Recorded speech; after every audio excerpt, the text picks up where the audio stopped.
Bueno, yo había escuchado esta obra hacía un tiempo atrás de parte del pastor Gabriel y había sido también un desafío al mismo tiempo porque nos plantea la necesidad, y la Biblia también nos enseña, ¿cierto?, de poder ir y hacer discípulos, iglesias plantando iglesias. Ese es el orden bíblico, eso es lo que nosotros vemos.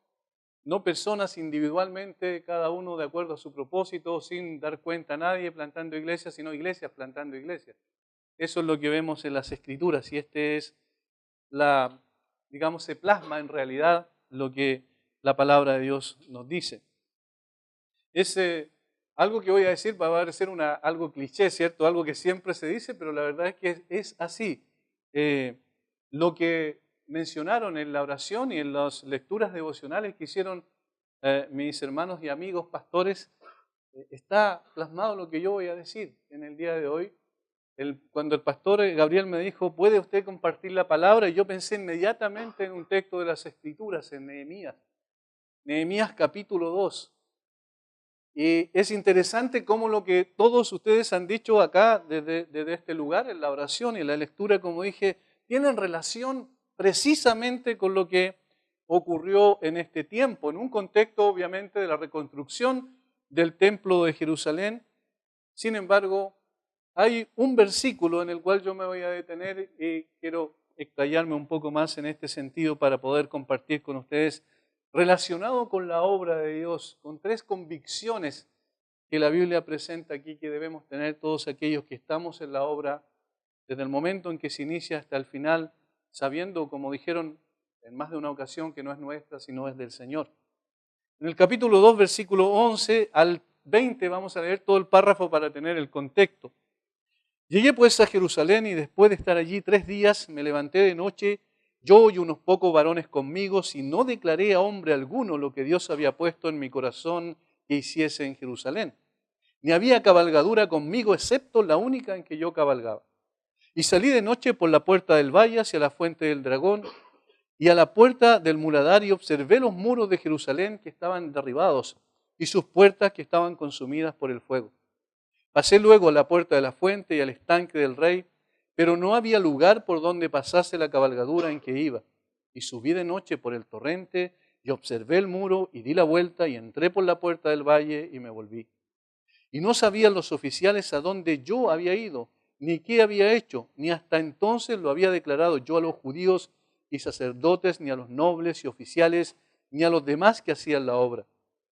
Les dije pues, vosotros veis el mal en que estamos en Jerusalén, que Jerusalén está desierta y sus puertas consumidas por el fuego. Venid y edifiquemos el muro de Jerusalén y no estemos más en oprobio.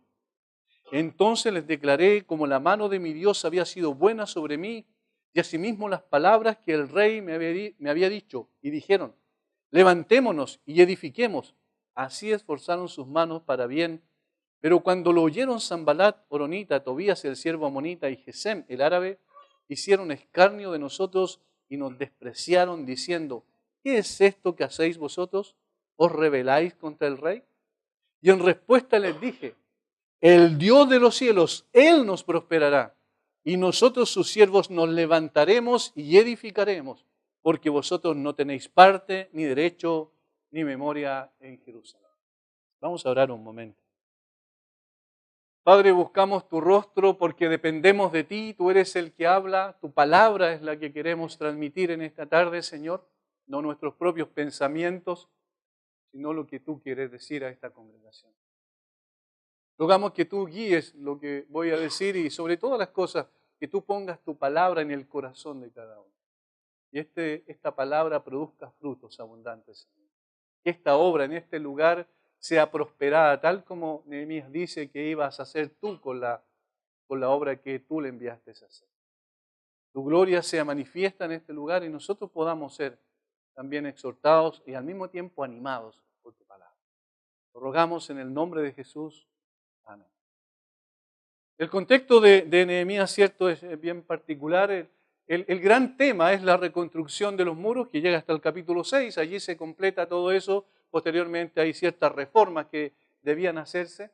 Pero necesitamos recordar que esto ocurrió después del cautiverio babilónico, producto del pecado de Israel, producto del pecado de Judá. Primero, en el 722 a.C., el Señor, a través de los asirios, llevó cautivo a las 10 tribus del norte, y posteriormente, en el 586 después de Cristo, llevó cautivo también a las 2 tribus del sur, que es lo que la Biblia en el Antiguo Testamento le llama Judá. Y posteriormente de eso, hubieron 70 años de cautiverio. En realidad los 70 años se cuentan desde el 605 a.C., que es el primer cautiverio, ¿cierto? En donde llevaron cautivo a Daniel y a otros de la corte de Israel. Y posteriormente, ¿cierto? El Señor, a través de Ciro y a través del decreto de Ciro, envió, apareció este decreto con el propósito de poder retornar a Israel. Podían tener la posibilidad de volver a su tierra, y el regreso fue en 3 tandas. Primero, a través de Zorobabel y Josué, luego a través de Esdras y posteriormente a través de Nehemías. Este es el tercer regreso. Entonces, uno tenía el propósito de poder venir a restablecer el orden desde el punto de vista civil, a través de Zorobabel el gobernador, y también venía Josué el sumo sacerdote.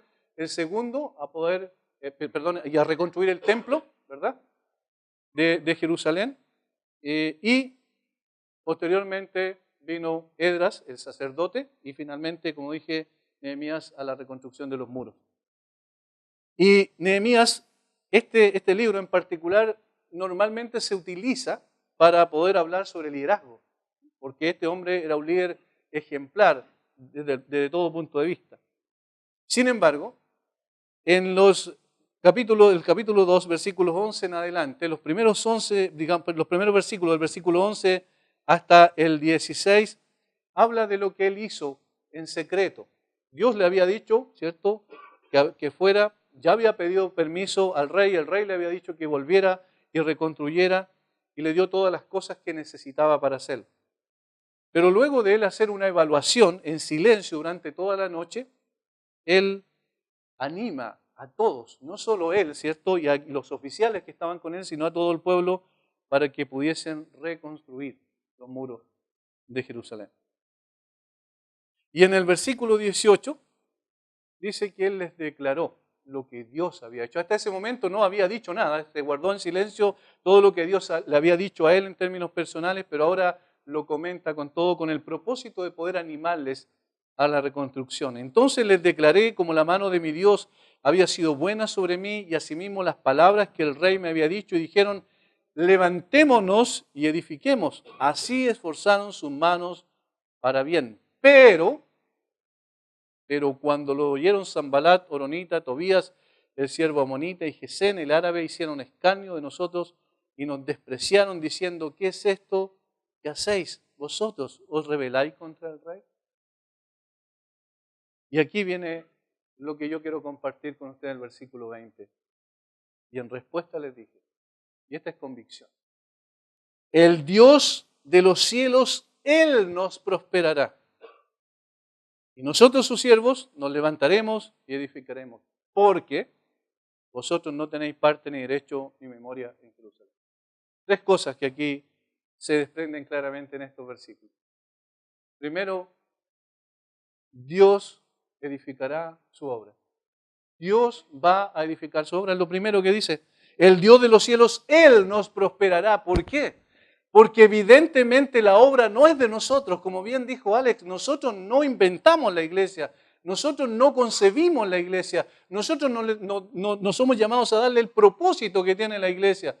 La iglesia es de Dios, la obra es de Dios.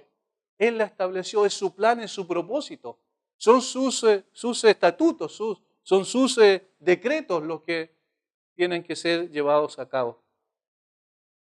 Y si ustedes ven el versículo 19, es muy interesante, porque aquí habla de algo que dijo, creo que fue Arturo, de autoridad o potestad. Fíjense, versículo 19. Pero cuando lo oyeron Sanbalat, Horonita, Tobías el siervo amonita y Gesén el árabe, hicieron escarnio de nosotros y nos despreciaron, diciendo: ¿qué es esto que hacéis vosotros? ¿Os rebeláis contra el rey? Ellos estaban preocupados de agradar al rey terrenal. Pero Nehemías dice, el Dios de los cielos, Él nos prosperará. No sé si ven la diferencia. Está diciendo, ustedes están preocupados de agradar a un rey terrenal que tiene poder y autoridad limitada. Pero nosotros confiamos en el Dios de los cielos. Él tiene poder y autoridad sobre todas las cosas. Él es el Señor, el creador de todo, de tal manera que su obra va a ser hecha porque Él la va a hacer. En una ocasión le preguntaron a John MacArthur, un periodista, que cómo había hecho para que la iglesia creciera tanto, para que fuera una mega iglesia en Estados Unidos, y él dice, yo no hice nada. Y el periodista vuelve a insistir, pero ¿cómo no va a hacer nada? Mire, la iglesia tiene tanta cantidad de miembros y es una de las más importantes acá en Los Ángeles, California. Entonces, volvió a decir MacArthur, yo no hice nada. Porque el Señor dijo, yo edificaré mi iglesia y yo no voy a competir con él. Y la verdad, hermanos, es que es tan importante entender este hecho significativo de las Escrituras, entenderlo y plasmarlo en la realidad. Nosotros no somos los que edificamos la obra de Dios. No son nuestras fuerzas, no son nuestras capacidades. ¿Se imaginan que Dios hubiese establecido sobre hombros frágiles como los nuestros su iglesia? Ya no existiría. Por eso es que es completamente absurda la interpretación de la Iglesia Católica Romana cuando se dice que Él edificará su obra, ¿cierto?, sobre esta roca, está refiriéndose a Pedro, porque Pedro era un hombre sin fuerza, un hombre que iba y venía. Sabemos el carácter que tenía. No, Dios edifica su iglesia sobre su fundamento, el fundamento del carácter y la obra de su propio Hijo. Por tanto, esta obra que se está iniciando aquí en Rengo, una convicción que hay que tener presente siempre. El Dios de los cielos, Él la prosperará. Él la llevará adelante. Hermanos, es su sabiduría, es su autoridad, es su poder, es su carácter. No somos nosotros. No es el pastor Gabriel, no es el hermano Juan, ni ninguno de los líderes son los que van a llevar a cabo esto por sus fuerzas y su capacidad, sino que Dios lo va a hacer. Y es lo mismo que mencionaba Alex hace un rato, cuando uno ve el contexto de Efesios 4, el texto que él acaba de leer, es interesante porque antes de eso está la base y el fundamento de todo lo que es la iglesia. Versículo 1, yo pues preso en el Señor, os ruego que andéis como es digno de la vocación con que fuisteis llamados, con toda humildad y mansedumbre, soportándoos con paciencia los unos a los otros en amor, solícitos en guardar la unidad del Espíritu en el vínculo de la paz, un cuerpo y un espíritu, como fuisteis también llamados en una misma esperanza de vuestra vocación, un Señor, una fe, un bautismo, un Dios y Padre de todos, el cual es sobre todos y por todos y en todos. Ahí está el fundamento de la iglesia. Ahí está. Y luego entonces los dones que Dios da a la iglesia, que Jesucristo dio a la iglesia, que tienen que ver con pastores, maestros, evangelistas, profetas, ¿verdad? Que son, como dijo bien Alec, el ministerio de la palabra. Pero el fundamento de ello es Dios mismo. Si nosotros vemos ahí está la Trinidad plasmada. El Espíritu Santo, el Señor Jesucristo y Dios el Padre. Y esto es lo que Nehemías sabía. Si leemos un poquito anterior a esto, cuando le informaron a él que los muros de Jerusalén estaban destruidos y quemados por el fuego, él hizo algo muy interesante. Primero miró hacia su propio corazón y se dolió profundamente porque su pueblo, al cual él pertenecía, estaba en oprobio. Pero luego volvió su rostro ¿a dónde? Al cielo. Buscando al Señor para poder recibir la dirección, la guía, la sabiduría que requería para que los muros fuesen reconstruidos. Capítulo 1, versículo 4. Cuando oí estas palabras me senté, lloré, hice duelo por algunos días y ayuné. Lloré delante del Dios de los cielos. Esta probablemente es una de las oraciones más extraordinarias que encontramos en las Escrituras. Y dije, te ruego, oh Jehová, Dios de los cielos, miren, fuerte, grande y temible, que guarda el pacto y la misericordia a los que le aman y guardan sus mandamientos. Esté ahora atento tu oído y abierto tus ojos para oír la oración de tu siervo que hago delante de ti día y noche, porque los hijos de Israel, tus siervos, por los hijos de Israel, tus siervos, y confieso los pecados de los hijos de Israel que hemos cometido contra ti. Sí, yo y la casa de mi padre hemos pecado. ¿De quién es el pueblo? Dios. ¿Quién lo constituyó como tal? Dios. ¿Quién llamó a Abraham en el capítulo 12 de Génesis? Lo llamó del paganismo, ¿cierto? De Ur de los Caldeos para llevarlo a la tierra prometida y poder allí constituir una familia y después de la familia constituir un pueblo. ¿Quién lo hizo? ¿De quién era el plan? Obviamente de Dios. ¿Quién lo sacó poderosamente de Egipto a través de la manifestación de esos milagros extraordinarios que humillaron la idolatría y el paganismo de los egipcios al mismo tiempo que mostraron que había un solo Dios verdadero y una sola palabra que era digna de atender y bajo la cual someterse? Nehemías sabía eso. Nehemías entendía que de eso se trataba. Hermanos, la obra que nosotros participamos por gracia de Dios, nunca debemos considerarla como que fuera nuestra y por lo tanto hacer lo que nosotros queremos. Es la obra de Dios. Por eso, esta primera convicción debe estar en nuestro corazón día y noche. Cuando salimos y cuando hablamos de Cristo, cuando predicamos el Evangelio, cuando hacemos los estudios acá para edificar a la iglesia, debemos entender, esta es la obra de Dios.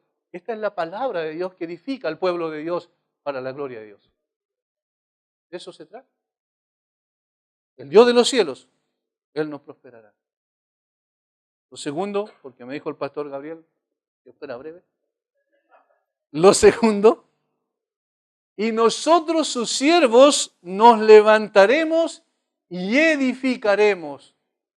Dios edifica su obra por medio de sus siervos. Y ahí está nuestro papel. Dios edifica su obra y Dios edifica su obra por medio de sus siervos. Y hermanos, esto es extraordinario. Yo no sé si ustedes han pensado en lo que esto significa. Los pastores probablemente siempre estamos pensando en esto. ¿Por qué yo estoy aquí? ¿Qué estoy haciendo yo cuando en realidad no soy capaz en muchos aspectos? Soy débil, soy frágil, no tengo la capacidad muchas veces. Me siento impotente ante la realidad que tengo que enfrentar. Cuando debemos enfrentar una situación problemática dentro de la iglesia, no sé si les pasa lo mismo, pero empezamos a pensar muchas cosas. ¿Cómo lo voy a hacer? Y entonces acudimos al Señor y pedimos sabiduría y pedimos gracia. Pero el Señor quiere usarnos a nosotros como instrumentos a pesar de nuestra debilidad. Y eso es tremendo. ¿Quiénes somos? Los hombres.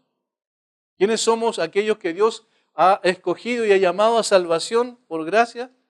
Primera de Corintios, capítulo 1, alguien dijo, probablemente si pudiésemos postular a un trabajo, no sé si podríamos o quisiéramos presentar este currículum. Pero esto es lo que dice la Biblia, que somos nosotros. Versículo 24, 1 Corintios 1, 24. Más para los llamados así judíos como griegos, Cristo, poder de Dios y sabiduría de Dios. ¿Por qué? Lo insensato de Dios es más sabio que los hombres y lo débil de Dios es más fuerte que los hombres. Pues mirad, hermanos, vuestra vocación, que no sois muchos sabios según la carne, ni muchos poderosos, ni muchos nobles, sino que lo necio del mundo escogió Dios para avergonzar a los sabios, y lo débil del mundo escogió Dios para avergonzar a lo fuerte, y lo vil del mundo y lo menospreciado escogió Dios, y lo que no es para deshacer lo que es. Eso somos. Esa es la descripción mejor que las Escrituras dan de cada uno de los creyentes. Sin embargo, a través de esos vasos frágiles, de vasos de barro, Dios quiere hacer su obra. Él ha establecido esa forma, que como dije yo, probablemente uno no la entiende, Señor. Muchas veces yo he dicho en estos 18 años de ministerio, Señor, ¿por qué? Si tú sabes de mis debilidades, tú sabes mis flaquezas. Los pastores somos personas que estamos siendo transformados junto con la congregación. Somos personas que estamos siendo cambiadas junto con ustedes. Somos personas comunes y corrientes. Pero Dios a través de nosotros, a través de cada uno de ustedes quiere hacer su obra. Él lo ha establecido de esa manera. Y nosotros sus siervos nos levantaremos y edificaremos. Y esto es determinación. Cuando yo sé que de Dios es la obra, cuando yo sé que Él es el dueño de la obra, cuando yo sé que es su palabra la que va a edificar la iglesia, cuando yo sé que es su Espíritu el que va a convencer a la gente y llevarle al conocimiento de Cristo, eso no me deja diciendo, bueno, Dios, entonces hazlo tú y me cruzo de brazos, sino que eso me compromete. Porque cuando yo entiendo eso, entonces yo sé que Dios, a pesar de que tiene todo el poder y la autoridad para hacer su obra en un segundo y convertir a todos sus escogidos, Él ha querido hacerlo a través de nosotros. Y ahí está la responsabilidad de cada uno de ustedes. No es solo el pastor Gabriel, no es solo el hermano Juan, no es solo un grupo de líderes de esta congregación, sino que son cada uno de ustedes que tienen que tomar también las herramientas e ir a la obra y trabajar en la obra. Y sufrir a veces las adversidades y a veces las malas interpretaciones, ¿cierto?, que la gente hace, a veces la burla también, como estos sufrieron, el escarnio, como dice Nehemías. Estamos viviendo en tiempos difíciles, muy complejos. Probablemente cada vez va a ser más difícil ser un creyente en este contexto. Cada vez vamos a ser más presionados contra la pared para que renunciemos a nuestras convicciones, pero no debemos olvidar lo primero. Dios va a prosperar su obra, pase lo que pase, ocurra lo que ocurra. Y nosotros, sus siervos, nosotros debemos colocarnos a disposición de Dios y decirle, aquí estoy, Señor. Con todas mis flaquezas, transfórmame, hazme más fuerte, hazme más sabio. Dame de tu gracia para poder luchar.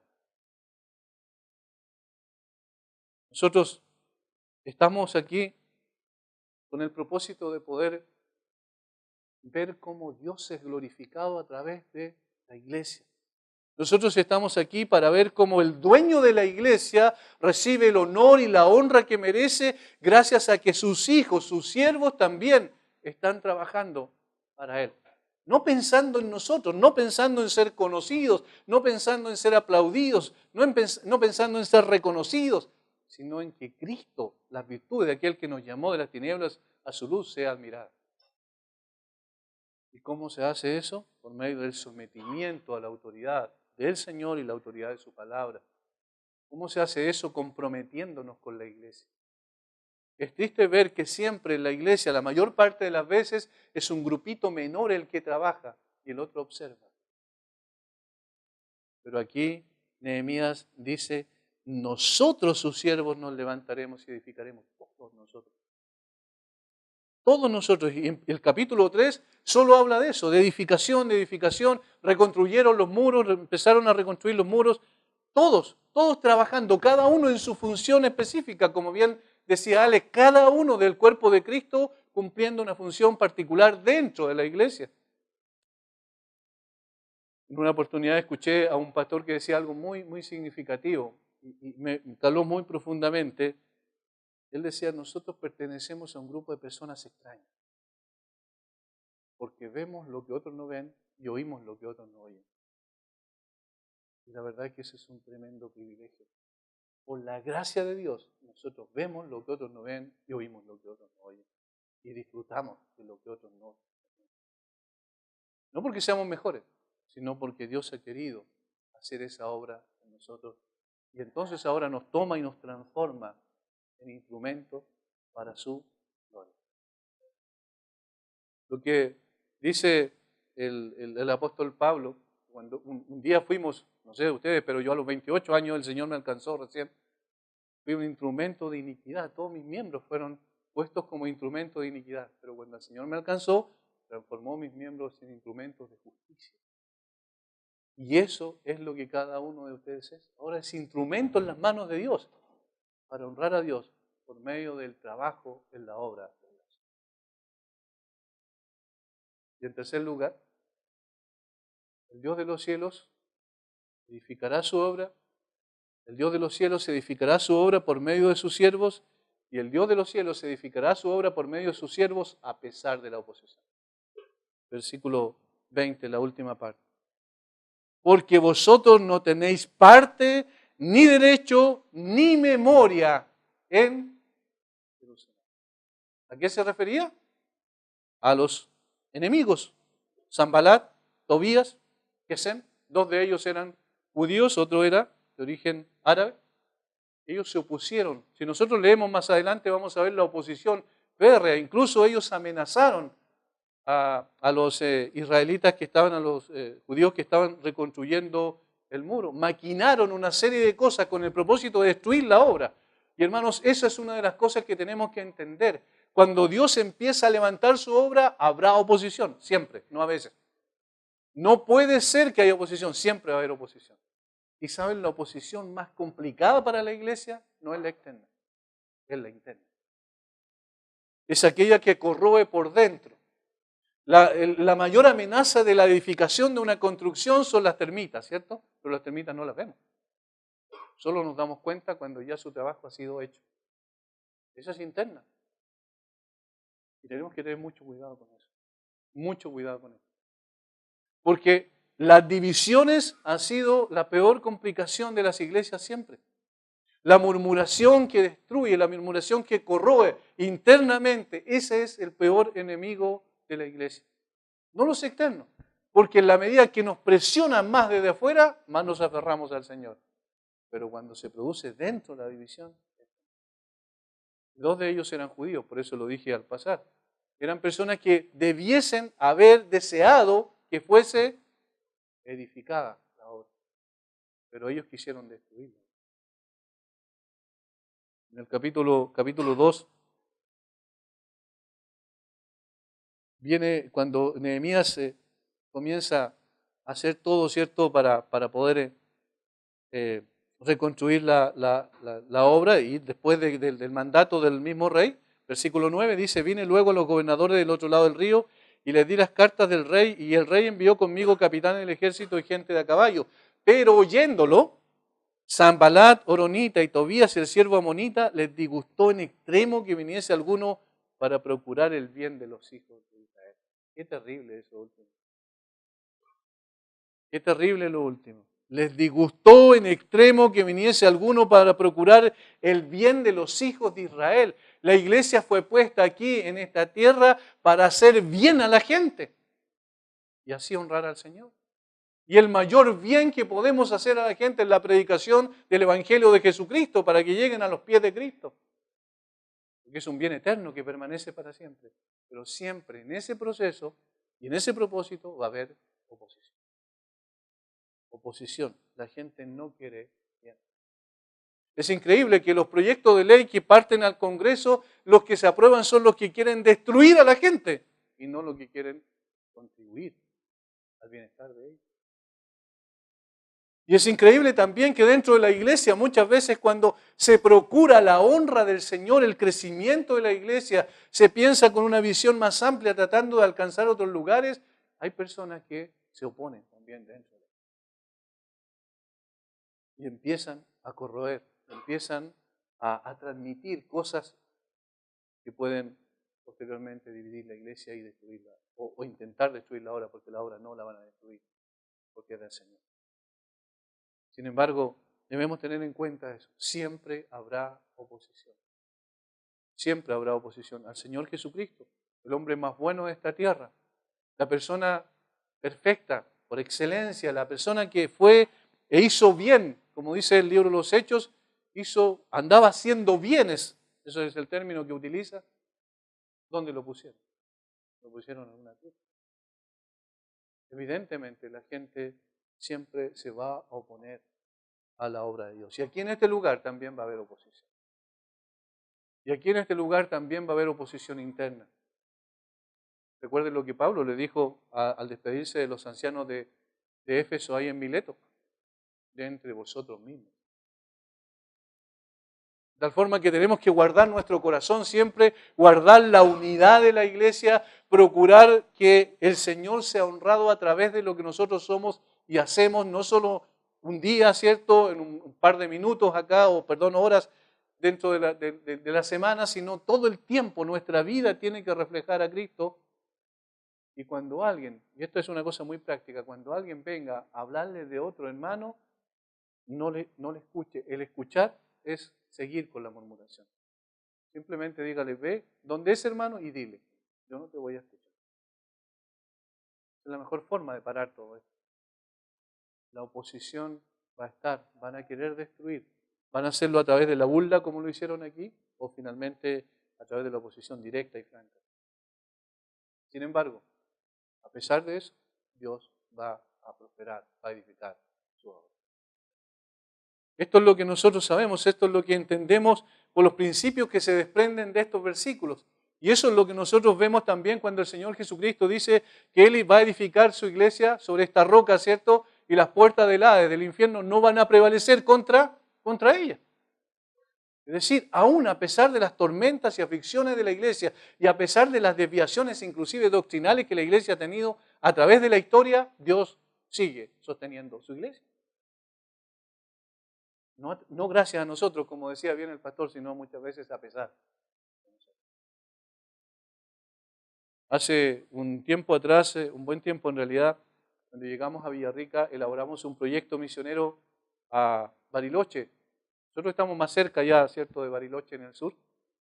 Y el proyecto se llamaba precisamente Proyecto Nehemías. Y el versículo lema era el versículo 20. Porque entendemos que es una obra de Dios, que Él la va a prosperar, porque entendemos que nosotros debemos poner manos a la obra también, es decir, trabajar, colocar los dones y talentos que el Señor nos ha dado a su servicio para la edificación de su iglesia y entendemos que a pesar de la oposición, Dios va a prosperar a su iglesia. Las tres cosas, hermanos, yo quería dejarles este día. Espero que el Señor también los recuerde permanentemente esto. Procure siempre la gloria de Dios a través de su vida y a través del compromiso que usted tiene con su iglesia. Y trate de rechazar cualquier cosa que pueda destruir la armonía y la unidad de la iglesia de Dios. Padre, te damos gracias por este tiempo, gracias por estos hermanos, gracias porque tú tienes pueblo aquí también en este lugar, Señor. Y tú vas a seguir extendiendo tu mano de salvación, pero lo que nunca debemos olvidar es que la iglesia te pertenece a ti. Es tu obra, Señor, no la nuestra. Tú la edificas conforme a tu propósito. Pero tú en tu plan perfecto has querido usar a personas como nosotros, has querido usar a estos hermanos que tú has salvado aquí en este lugar. Constituir parte de esta iglesia local que es la expresión de la iglesia universal para que tu nombre sea honrado. Tú seas exaltado y más personas lleguen a los pies del Señor Jesucristo.